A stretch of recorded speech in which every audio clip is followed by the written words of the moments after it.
네, 안녕하세요. 버티비 박세훈입니다. 자, 제가 지금 이제 구독자가 100명이 됐습니다. 100명. 그래서 뭐 100만 아니죠, 이제 100명. 네, 100명.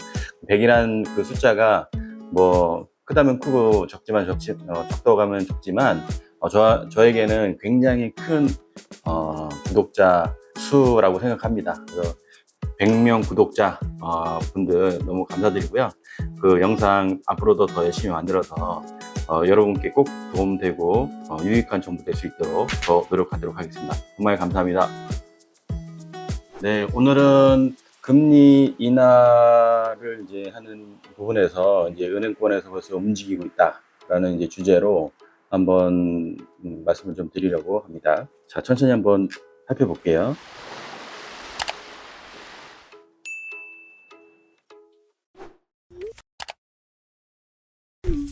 7월 11일 날 그 한국은행에서 이제 3.5 그 기준금리 동결을 또 했죠. 그래서 이제 그 내용을 잠깐 보고 갈게요.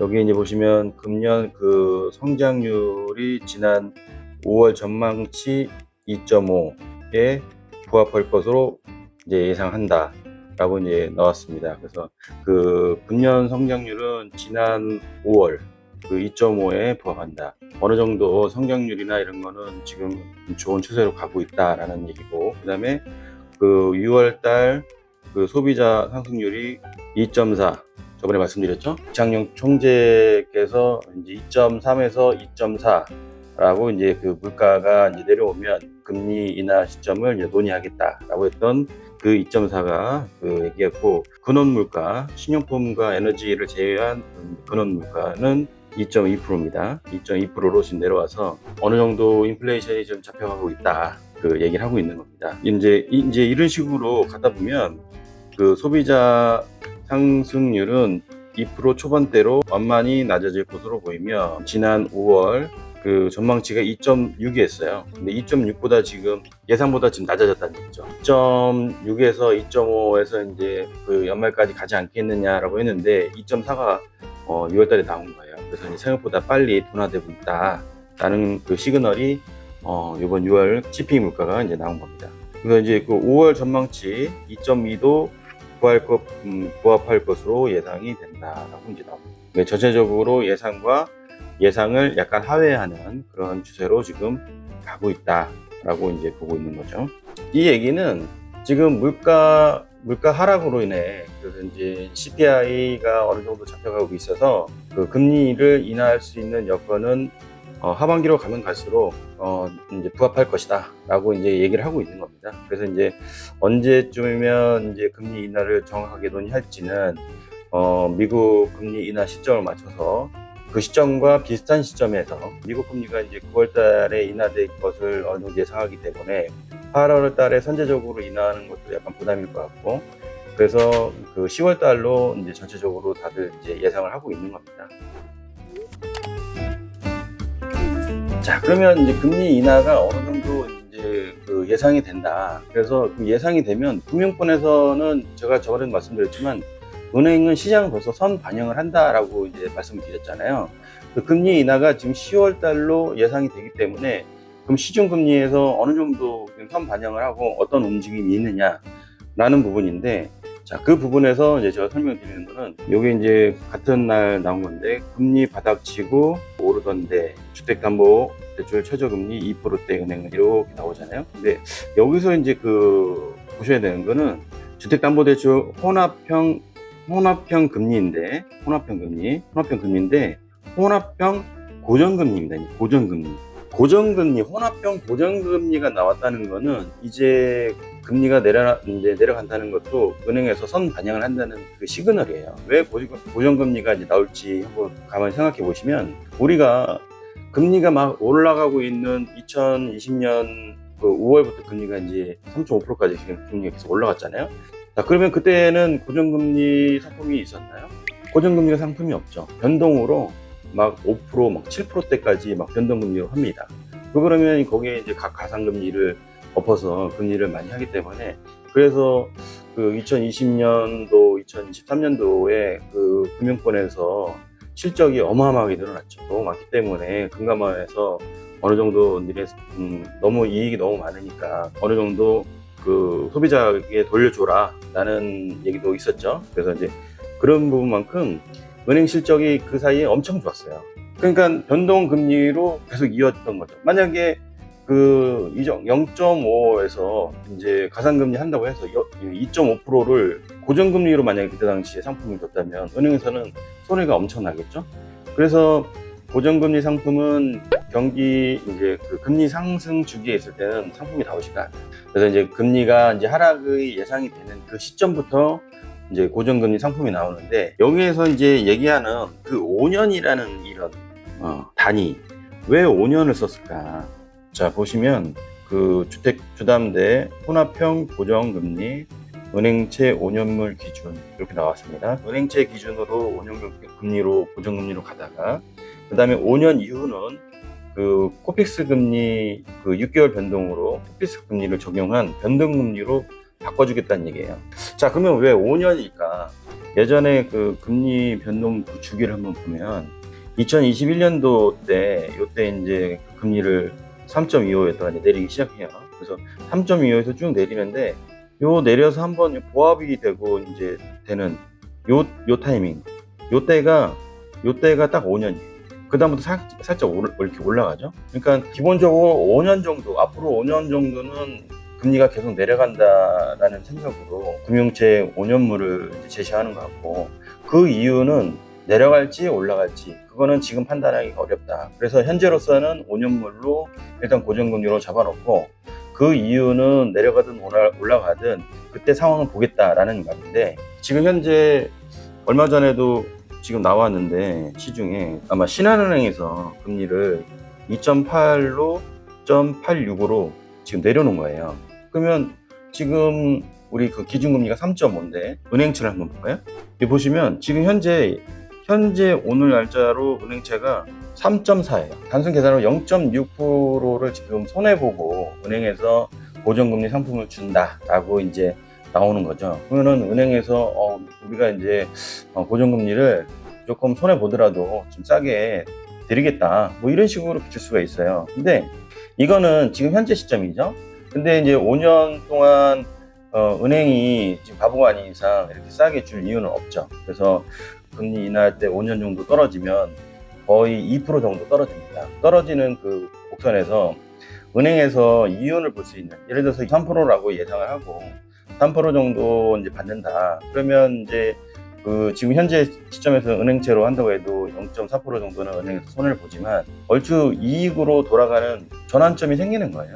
근데 올해 지금 금리 두 차례 인하가 예상이 되거든요. 10월 달에 한 번, 12월 달에 한 번. 그러면 올해 벌써 두 번 인하하게 되면 올해 고정금리 상품의 금리에 준하는 그런 금융채를 은행에서 받는다는 얘기죠. 그러면 내년 상반기에 두 번만 인하하면 이익으로 전환이 되는 거예요. 뭐 가산금리가 뭐 0.5 적겠지만 그래도 손해는 안 난다는 거죠. 그러면 벌써 뭐 6개월, 한 1년도 안 되는 그 시점부터 이익으로 전환된다는 거예요, 은행에서는. 자, 그러면 은행에서 이익이 된다는 거는 그 대출을 받은 소비자 입장에서는 그만큼 마이너스가 된다는 얘기죠. 자, 이거는 어떻게 예상을 할 수 있느냐? 예전의 사례를 한번 보겠습니다. 이때죠. 이제 2021년도. 그래서 금리 인하되는 시점이 2012년 7월이에요. 0.25%를 이제 첫 내리기 시작합니다. 그리고 나서 2013년도 5월 이제 두 차례 내렸죠. 이제 요런 이제 시기. 그래서 이때 2013년도 때 고정금리 상품이 나오면서 그에 따른 뭐 반응이 어떻게 나오는지 그때 당시 뉴스를 한번 볼게요.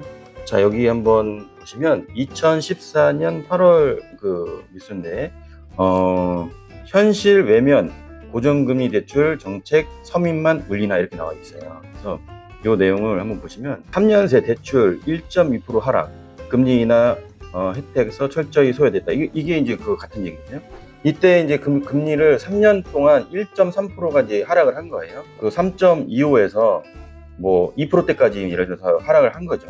아까 말씀드린 것처럼 현재 시점에서 3% 고정금리 혼합금리를 받았을 때 이제 금리 인하가 3년 안에 이제 발생이 돼서 요 상황인데 비슷한 상황이죠. 그때 같은 연도 14년을 보면 금리 인하를 또 한 거죠. 2.5에서 2.25로 대출 금리 인하해서 0.15% 하락했다. 요때 가계 대출이 이자 감면 효과가 이렇게, 왜냐면 이제 고정금리 이제 금리가 떨어지니까 그 전체 가계 대출에서 감경 효과가 이제 발생하는 거죠. 현재 시점에서는 앞으로 2, 3년 후죠. 2, 3년 후에 금리가 내려갈 시점에서 그때 상황에서 지금 이거를 과거의 그 자료를 지금 보시는 거예요. 그래서 지금 보면은 그 가계대출은 이제 그 금리가 점점 떨어지는데 고정금리 대출을 받은 고객에 대해서는 0.25% 하락하면 이들이 받지 못한 혜택은 손해가 나요. 그러니까 변동금리를 받은 분들은 금리가 하락하면서 그에 대한 수혜를 받는데 고정금리 받았던 분들은 그 금리 인하에 따른 수혜가 보지 못한다는 얘기죠. 근데 여기서 더 이제 좀 쇼킹한 거는 이것도 이제 5년 후인데, 자 보시면 2016년도죠. 그러니까 2011년도, 2012년도 7월 달부터 금리 하락을 했어요. 그래서 이제 5년이 딱 지난 거예요. 5년이 딱 지났는데 이때 보시면 2010년도 6월부터 해서 그 정부에서 내놓은 고정금리 상품을 받았는데 지금 2016년도 돼서 고정금리에서 변동금리로 변환해준다고 얘기했잖아요. 근데 그거를 해주지 않는다고 얘기해요. 고정금리 대출금리 비중은 가파르게 오른다. 그래서 2010년 고정금리 대출 비중은 2011년도 늘어나고 2012년도 늘어나고 지난해 2013년도도 이렇게 늘어나죠, 점점. 그래서 2014년도까지 비중이 점점 늘어납니다. 그러니까 앞으로 고정금리 상품이 계속 늘어난다는 얘기예요. 보시면 2017년도까지 40%까지 늘린, 고정금리를 계속 늘린다는 거예요. 그러니까 지금부터 고정금리 그 범위를 점점점 많이 늘린다는 얘기죠. 그러니까 지금도 마찬가지예요. 지금도 고정금리 상품이 적잖아요. 그래서 이제 이거를 계속 고정금리 상품으로 유도하는 거죠. 앞으로도 이제 이렇게 하겠다라는 예상으로 보는 거고, 정책적으로 고정금리 상품을 계속 이제 늘려놓으니까, 자, 이거 똑같이 나와요. 지금, 그러니까 이게 은행에서 고정금리 상품을 계속 늘리다 보니까 고정금리가 너무 많은 거예요. 뭐, 이제 소비자들이 이제 변동금리로 바꿀 수 없냐라는 문의가 있겠죠. 그래서 이제 그걸 변동금리로 바꿔주게 되면 이제 손해가 나는 거예요. 그죠? 그래서 그거를 2012년 4%대 고정금리였다가, 그리고 지금 이제 그 몇 년이 지나서 2%대 고정금리를 다시 내놓는 거예요. 근데 내놨는데 기존에 고정금리 받았던 분은 이 상품을 쓸 수가 없고, 변동금리로 썼던 사람을 고정금리로 2%대를 적용해준다는 얘기예요. 그러면 지금 앞으로 지금 잠깐 한 1년 동안은 현재 고정금리, 혼합형 고정금리가 적어볼 수 있어도 1년 후부터는 금리가 떨어지면서 변동금리와 고정금리가 금리가 똑같아지고, 그 이유는 변동금리가 더 내려간다는 얘기예요. 그러면 금리가 더 내려가고 어느 정도 변동폭이 이제 그 최저점으로 갔을 때 은행들은 더 내려갈 거 예상되니까 또 더 싼 고정금리를 상품을 또 내놓는다는 얘기죠. 그러면 그때 내가 기존에 고정금리를 받고 있던 분들은 그 싼 고정금리를 갈 수가 없는 거예요. 그러면 지금 현재 시점에서 혼합형 고정금리를 가는 게 맞는지, 변동으로 지금 계속 가는 거에 맞는 건지, 요거를 한번 고민을 해 보셔야 된다. 요게 이제 보시면 그 금리가 그 변동금리하고 혼합형하고 한 0.3% 정도 좀 차이 나는 것 같아요. 그래서 이제 그 스트레스 DSR을 적용하는데, 이게 이제 7월 달에 하려고 했다가 지금 9월 달로 이제 미뤄졌죠. 스트레스 DSR을 보면은 혼합형 고정금리 상품을 받는 분은 지금 현재 그 대출 나오는 한도가 비슷해요.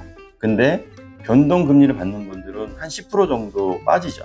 그래서 거기에 대한 금리 한도를 축소를 하면서 그 고정금리 상품으로 유도를 하는 거예요. 고객께서 원하는 한도를 받고 싶으시면 고정금리로 오셔라 라고 자꾸 그쪽으로 한도로 조율하면서 그쪽 상품을 유도를 하는 겁니다.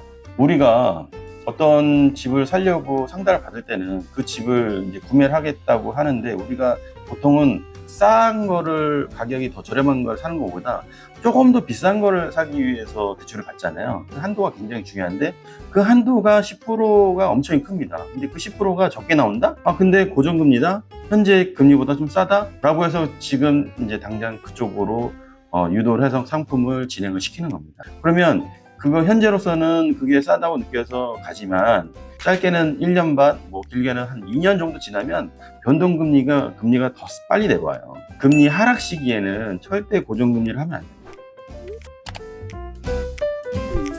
자, 결론적으로 말씀드리면 그 금리 인하 시점이라는 거는 그 경기 침체를 말을 합니다. 그래서 이제 경기 침체가 오면 아무래도 이제 기업 실적이 좀 이제 저하가 되겠죠.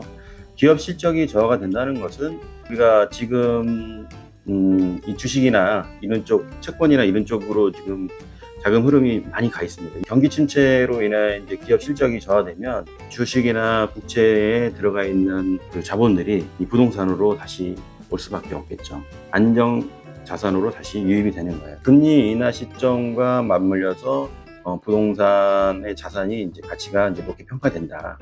이제 그런 시기가 이제 앞으로 도래가 된다라고 말씀을 드리고 싶습니다.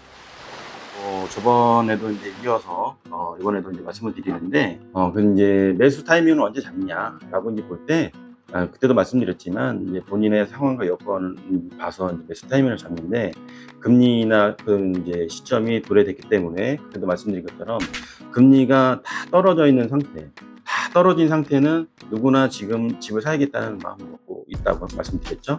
그래서 남들과 조금 빠른 움직임으로 그 매수 타이밍을 잡아야 된다. 그래서 지금부터 매수를 할 수 있는 그 물건을 여러분 주변에서 한번 찾아봐야 된다라고 말씀을 드렸습니다. 그런 부분 또 다시 한번 상기시켜 드리면서 오늘 영상 여기까지 하겠습니다. 감사합니다.